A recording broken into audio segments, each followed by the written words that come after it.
Being here for less than 48 hours and already reaching a breaking point like this is just insane. And this isn't what I want. Day 2 of life in Indonesia, and James has already reached crisis point. But you know what the craziest part of this whole insane situation is? It's Tata. Yeah, I'm done. I'm done with it. I want to stay with my mom and dad's house. That's really to say. If you think abandoning your husband in another country is a good idea, this isn't looking good for us. Her horrible attitude, her manipulation tactics, her lack of empathy, her complete inability to have a conversation without becoming an emotional wreck is terrifying. But before we dive into all this madness, let's rewind to the start of the episode. So the last we saw the pair, they'd just broken the news to Tata's parents that they'd be moving to Indonesia permanently. Only what should have been a happy occasion, a cause for celebration, soon descended into absolute carnage. Mama, Tante pulang malah bikin masalah. Now, James is totally lost. He has absolutely no idea why Tata is crying her eyes out, kissing her mum's feet. And when we join them in this episode, in the middle of all of this craziness, you can really sense just how out of his depth, how alien all of this is to James.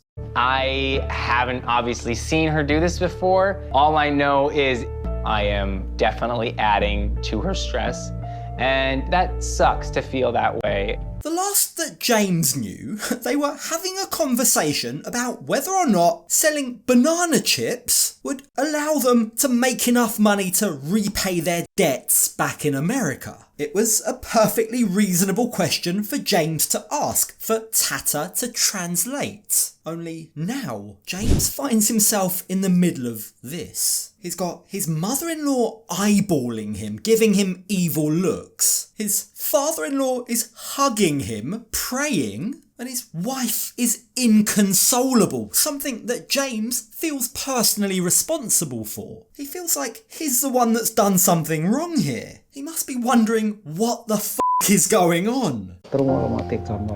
At this point, I'm assuming that everything happening right now is a cultural thing I don't understand.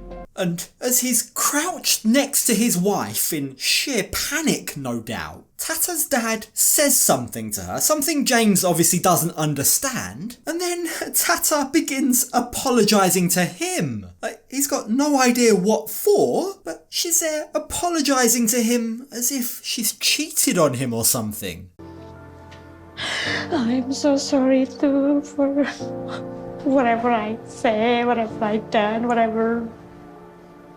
For what, Tata? What are you sorry for? Can you just imagine James's confusion here? He thinks this is a cultural thing, but he must also be feeling incredibly alienated, incredibly judged, inadequate in the eyes of a new family. All of this stems from his car debt. He must feel like his in-laws are judging him. And at this point, his internal monologue must be a mix of self-doubt and pure panic. He must be questioning whether this move to Indonesia is a colossal life-altering error. Is this going to be the norm out here? Is this dysfunctional family dynamic, this complicated cultural minefield that he has no idea about, that his wife is doing a horrible, horrible job of explaining to him? Is this normal out here? And more to the point, why is she apologising to me? What for? He must be thinking. I'm not the best wife,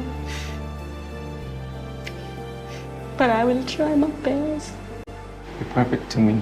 James is incredibly pacifying, and that's something we're going to come back to shortly. But I'm sure at this point, all he wants, he'll say anything just to stop his wife from crying. And while he reassures her she's perfect and he loves her, make no mistake, the guy's confused. He doesn't really know what's just happened. Now, the funny thing is, while Tata explains nothing to James, literally nothing, she does later explain to the camera crew why she acted the way she did, why she fell to her mum's feet and began kissing them. In my culture, Tata says, whenever you feel sorry for something, if you think you've done something bad, you have to apologise to your mum because heaven is under the feet of your mother. And she goes on to say, as a married woman, Heaven also under husband feet. That's why I do own James apologize because I should never talk to him in the way that I talk to him. Now, keep that last part in mind because it becomes very significant later on. I should never have talked to him the way that I talked to him, she says. I shouldn't have got bitchy and snapped at him whilst I was translating what he was saying to my parents when asking about whether or not we could earn enough money. Now, in and amongst all of this mess, also completely unbeknown to James, Tata's mum tells her she's gonna pay off Tata and James's debt in full. Budget tak tutup utang mo 200. Iya lang. Aja bikin angel jangan diratapi kesedihan, jangan diratapi kesedihan.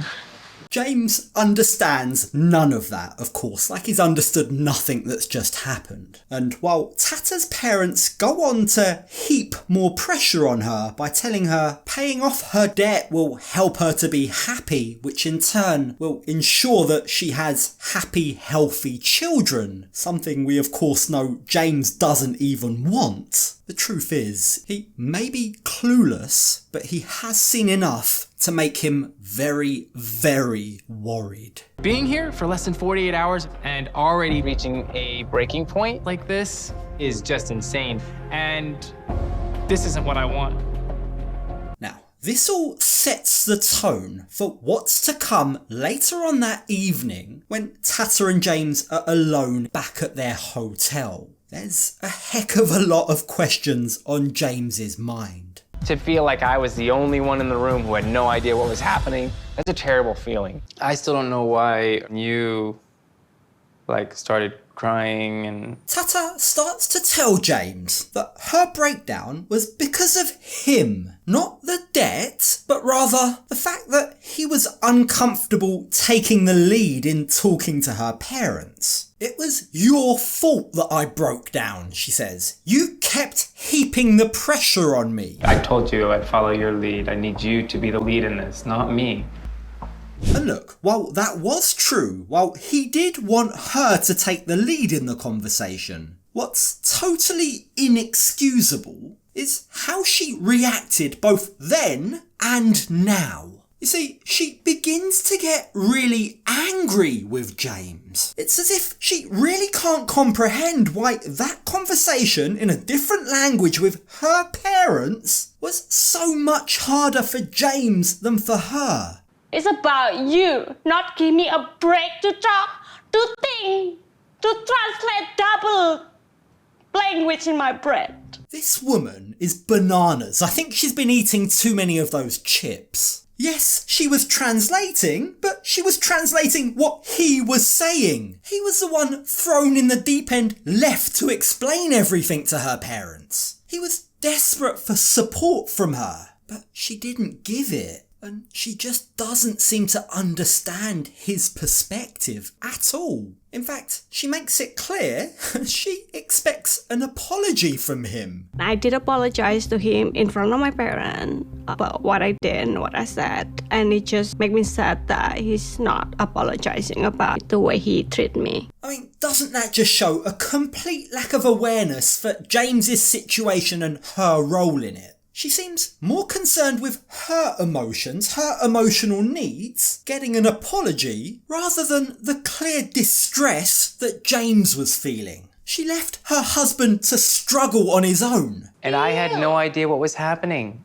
I thought you just didn't want to talk about it. I thought you were trying to get me to say what it was. You need to tell them what we talked about. I did that.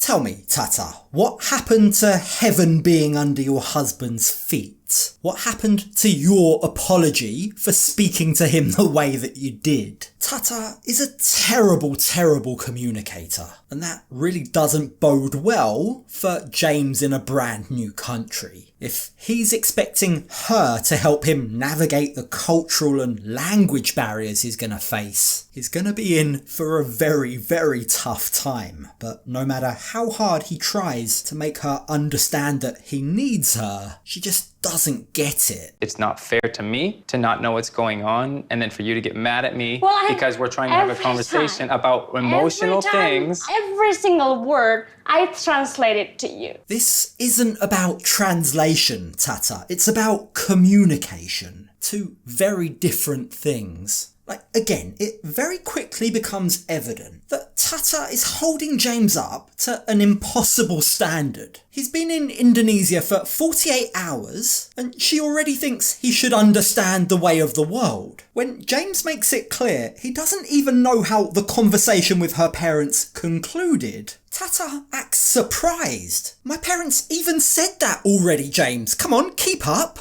We didn't ever talk about how we're gonna make money. They even said they can help us with paying the car. But you know my thoughts on that.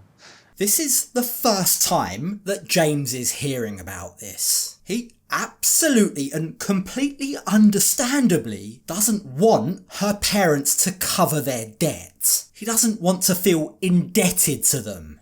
Based on what he's just experienced, he has no bloody clue about Indonesian society, about their culture and their norms. Will her parents paying off his debt lead to expectations or obligations that he doesn't understand, that will just trap him in a situation where he already feels powerless and alone? But the problem is, for as much as James is doing the right thing here, for as much as he doesn't want to get trapped by a debt to her parents, Tata sees things very differently. She sees her debt being paid off as the answer to all their prayers. In her mind, that's what's going to allow them to stay in Indonesia permanently. But the sad thing is, James calling out her reaction, her attitude, her willingness to accept her parents' gift of paying off their loan even though he doesn't want that, just leads to Tata now resorting to threats. Yeah, I'm done.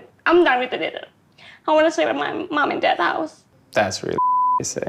If you think abandoning your husband in another country is a good idea, this isn't looking good for us. What a horrible, manipulative reaction from Tata. If at the first sign of trouble, she's going to go running off to mummy and daddy. If she's going to leave her husband all alone, feeling even more isolated than he already is, how on earth does she expect him to adjust to life in her country? It's an incredibly manipulative threat that she just made. She's using his vulnerability as a foreigner, his worry about how he'll be perceived by her parents, against him in a bid to try and force him to give in to her. It's a very worrying power dynamic, and it's also very notable that it's James who reacts to this threat by extending an olive branch, by backing down and now telling her how much he loves her. Everything I do is because I love you.